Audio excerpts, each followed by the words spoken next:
Hello students, this is a lecture of class 9 subject as exercise 14.2. Today we will solve our next exercise 14.2. Before start the exercise we have to do some concept which are the basic concept of this exercise which you have to know. First is the array. What is array? Clear?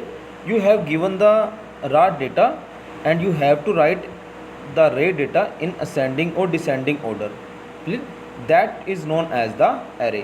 Means जब आप data को रे data को जब हम ascending और descending order में right करो, मतलब कि या तो आप उसको असेंडिंग ऑर्डर में राइट कर दीजिए या डिसेंडिंग ऑर्डर में राइट कर दीजिए, वो फॉर्म हमारी क्या कहलाती है?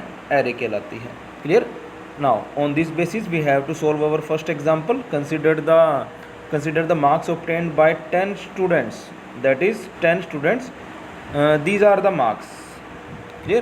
These are the marks which obtained by 10 students in a math test as given below, like 55, 36, 95, 73, 60, 42, 25, 75 and 62. Clear? Now you have to find out what is data and find the range. Clear? In this case just you have to find out the data and find the range. So what is data like? The given data which obtained in the form of math test marks is known as the data. Clear? जो ये आपको term दे रखी है, like 55, 36 मतलब and so on, ये हमारा क्या कहलाता है? डेटा कहलाता है, और हम इसको रा डेटा भी बोलते हैं. Clear? This is the raw data, this is the raw data. Clear? And find the range. For finding the range first we have to write in the simplest form, that is to write in the array. Means like ascending form और the descending form. So here I am writing in the ascending form, like. Clear? So 25, 36, 42 and in the last is 95. Clear? To find the range first you have to range in the ascending order, to simplest way to find the range, like. Clear? So what is range? That is the highest data like minus lowest data, means this is lowest and this is the highest. So 95 minus 25, that would become 75. You can use here highest value minus the lowest value also. Clear? Now there is a note for you. Presentation of data in array can be quite time consuming when the number of the observation is large. यानी कि जो हमने data को यहाँ पे represent किया है like in ascending form में, लाइक, और डिसेंडिंग फॉर्म में, तो ये टाइम कंज्यूमिंग होता है कि हमारे पास टाइम बहुत ज़्यादा लग जाएगा. कब? जब हमारे पास नंबर ऑफ़ ऑब्जर्वेशन क्या हो? लार्ज हो, मतलब बहुत ज़्यादा दे रखी हो. तो उस केस में हम क्या यूज़ करते हैं? फ्रिक्वेंसी डिस्ट्रीब्यूशन टेबल का यूज़ किया जाता है उस केस में, और साथ में हम यूज़ करेंगे वहाँ पे टेली मार्क्स का. Clear? Now you have to remember here we will make frequency distribution table in 2 form, like, मतलब कि हम जो फ्रिक्वेंसी डिस्ट्रीब्यूशन टेबल बनाएंगे वो 2 फॉर्म में होंगी, like using ungroup data and the group data. Clear? So first that is the ungroup data. So this form we will use when the number of observation suppose 30 and 40. Means जब हमारे पास जो number of observation है, suppose कीजिए वो 30 और 40 दे रखी है, या आपसे क्या कहा जा रहा है कि जो एग्जामिनर है वो स्टेटमेंट में ही दे रखा है कि आपने उसको अनग्रुप डेटा में रिप्रेजेंट करना है, तब आपने अनग्रुप डेटा को यूज़ करना है. Clear? Now for on this basis we will solve our next example 2, that the consider the marks obtained out of 100 students, sorry out of 100 marks by 30 student. यहाँ पर देखिए जो हमारे पास स्टूडेंट्स दे रखे हैं वो सिर्फ 30 दिए हुए हैं, इसलिए हम यहाँ पे अनग्रुप डाटा का यूज़ कर रहे हैं, और ये हमारे पास मार्क्स हैं जो उन 30 स्टूडेंट्स के द्वारा ऑब्टेंड किए गए हैं. Clear? And we have to find make a frequency distribution table. Clear? Now to make the data more easily understandable we write it in the this form, like this is marks 10, 20, 36, 40, 50, 56. All these marks are given in this statement. So you have to write in the sending form, like 10, 20, 36, 40, 50, 56, and the end is that is 95. Clear? This is known as the ungrouped data. ये हमारे पास एक ungroup data है. Group data जो होगा वो इस form के अंदर होता है, जैसे 10 to 20 लिखा जाए या 20 to 30 लिख दिया हमने, यानी कि इस फॉर्म के अंदर जो होगा हमारे पास वो हमारा ग्रुप डेटा कहलाता है. Clear? But here is the ungroup data. Now this is the number of the students which is known as like frequency. It's means जो 10 मार्क्स लिए हमारे पास उसमें सिर्फ एक ही स्टूडेंट है, मतलब कि 10 मार्क्स कितने स्टूडेंट्स ने गेट किया, ओनली 1। 20 मार्क्स भी 1 स्टूडेंट्स ने। 36 यहाँ पर 3 स्टूडेंट्स ने मार्क्स ऑब्टेन किया। And 40 that is 4 students, 50 marks 3 students and so on. Like 95 marks जो लिए हैं वो सिर्फ एक ही स्टूडेंट्स ने लिए हैं। Clear? This sums has been form a frequency distribution table by using ungrouped data. Clear? Now is the next second case, that is the group data.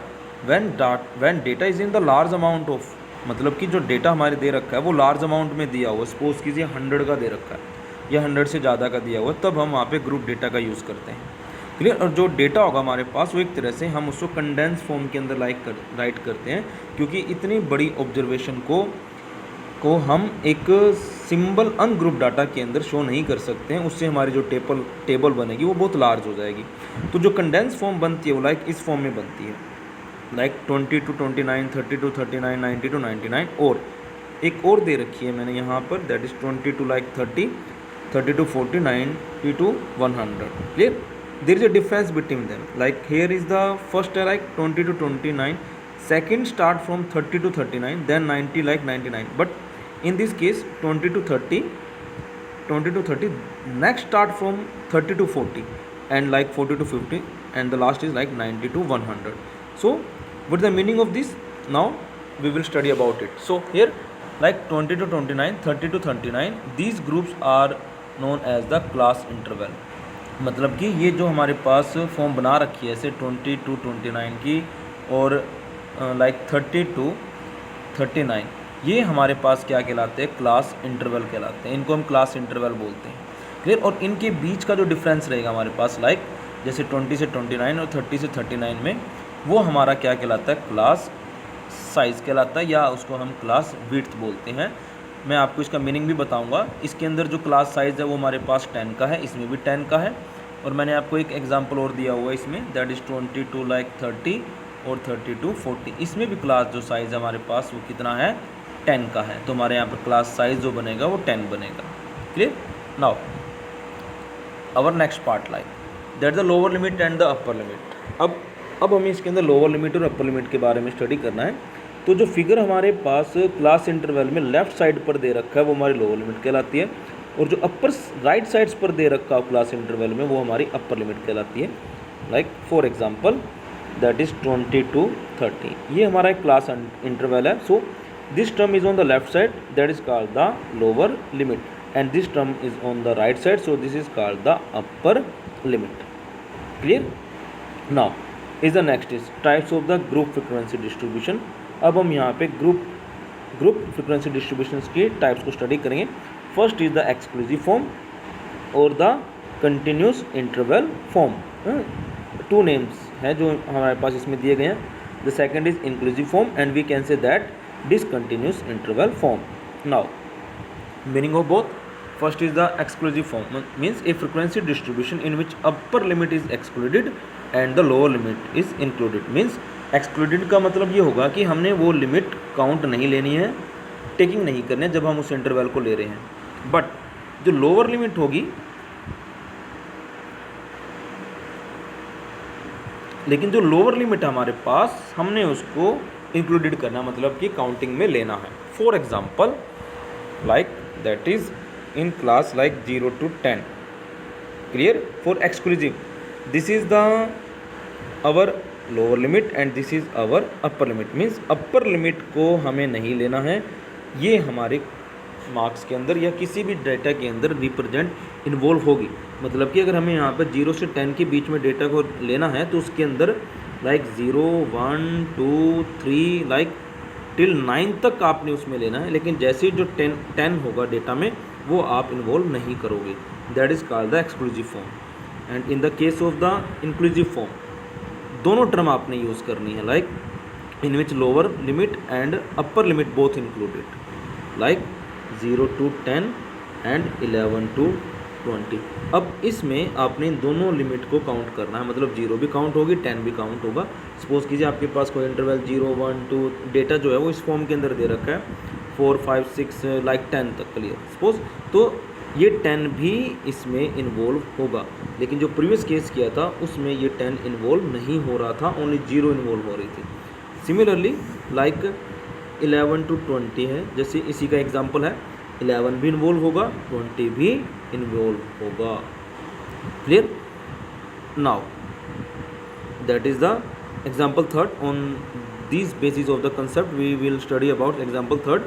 There is a 100 plants, each were planted into 100 school, means 100 schools के अंदर 100 plants को planted किया जा रहा है during the one महोत्सव, मतलब कि वन महोत्सव में 100 प्लांट्स 100 स्कूल्स के द्वारा प्लांटेड किए जा रहे हैं। 1 मंथ के बाद जो नंबर ऑफ प्लांट्स हमारे पास सर्वे में रिकॉर्ड किए गए थे, ये वो हमारे पास प्लांट्स हैं। कुछ मैंने यहाँ पर दे रखे हैं, कुछ मैंने नेक्स्ट पेज पर दे रखे हैं। तो ये मैंने first column, second column, third column इनको ऐसे रिप्रेजेंट कर रखा है, यानी कि जो नेक्स्ट पेज पर भी हैं वो इन्हीं के नीचे ही आएंगे हमारे पास, लाइक ऐसे फॉर्म बनी हुई है। क्लियर? यहाँ पर पेज कंप्लीट हो गया था, इसलिए मैंने उसको नेक्स्ट पेज पर शो कर दिया है। क्लियर?